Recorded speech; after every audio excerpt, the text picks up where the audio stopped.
បាទជំរាបសួរបងប្អូនទាំងអស់គ្នាថ្ងៃនេះគឺខ្ញុំបានមកទីតាំងនៅកន្លែង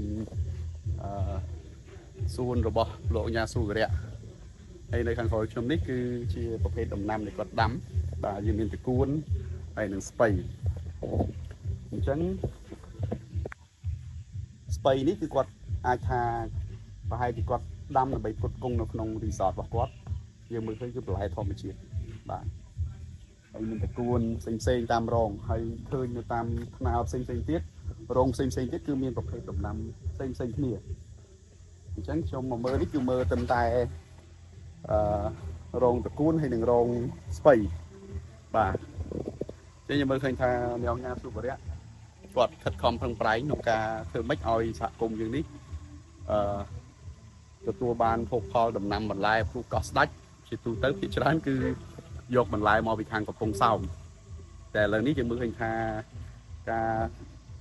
រៀបចំដីហើយនឹងការដាំបន្លែវិលជុំនេះគឺសម្រាប់គ្រប់គ្រងនៅក្នុងរីសតនៃភ្ញៀវទេសចរកម្ពុជាជាតិនិងអន្តរជាតិអាចចូលមកលេងបាន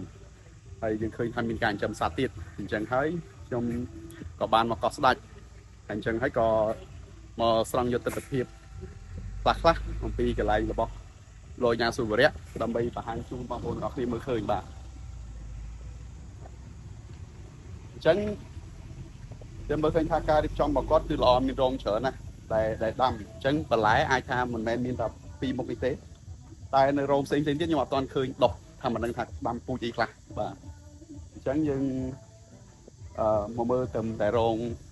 តកួនសិនបាទត្រឹមតែរោងតកួនសិនអញ្ចឹងយើងមើលឃើញថានៅក្នុងតំបន់រីសតនីមួយៗឬក៏កន្លែងអភិវឌ្ឍទេសចរនីមួយៗបើសិនជាការច្នៃប្រឌិតនិងការរៀបចំ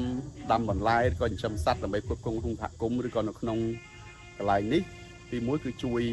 កាត់បន្ថយអំពីការនាំចូលបាទផលិតផលផ្សេងៗពីក្រៅប្រទេសដូចជាបន្លែឬក៏សាច់សត្វផ្សេងៗអញ្ចឹងពេលដែលយើងផ្គត់ផ្គង់នៅទីនេះគ្រប់គ្រាន់ហើយយើងអាចនាំចេញទៅក្រៅបានទៀតបាទតែមើលថាមិនមែនជាខ្នាតធំទេតែកសិកម្មបែបសហគមន៍តំបន់មួយអញ្ចឹងយើងមើលឃើញថាពិតជាល្អមែនទែនហើយសម្រាប់ខ្ញុំក្នុងនាមតំណាងក្រុមការងារសមាគមបាទយុវជនធ្វើបានគឺបានចូលមកមើលសិក្សាស្វែងយល់អំពីកសិកម្មដើម្បីជួយទៅដល់សហគមន៍ផ្សេងៗឲ្យមើលឃើញអំពីរបៀបក៏ដូចជាការច្នៃប្រឌិតបាទហើយនេះគឺជា sample model មួយដែលអ្នកអង្គការស៊ូវរៈបានរៀបចំឡើងមកអញ្ចឹងយើងមើលឃើញថាជាគំរូមួយទៅដល់សហគមន៍ផ្សេងៗទៀតក្នុងការកែច្នៃឲ្យកន្លែងតំបន់ទេសចរនីមួយៗមានការស្របទៅតាមធម្មជាតិបរិបទនៃការរស់នៅឲ្យប្រជាជនយើងយល់ដឹងអំពីបានន័យថាសមិទ្ធផលរបស់តំបន់នីមួយៗដើម្បីបង្ហាញទៅអន្តរជាតិថាយើងអាចធ្វើបានបាទយើងអាចផ្គត់ផ្គង់សម្ភារៈបន្លែខ្លួនឯងបានដោយអត់ចាំបាច់នាំចូលទេអញ្ចឹងថ្ងៃនេះខ្ញុំមានតែប៉ុណ្្នឹងទេបាទអរគុណបងប្អូនទាំងអស់គ្នាបាទនឹងមានសកម្មភាពផ្សេងៗទៀតខ្ញុំនឹងចែកជូនបងប្អូនទៅតាម page ឬក៏ដូចជា Telegram ដែលមាន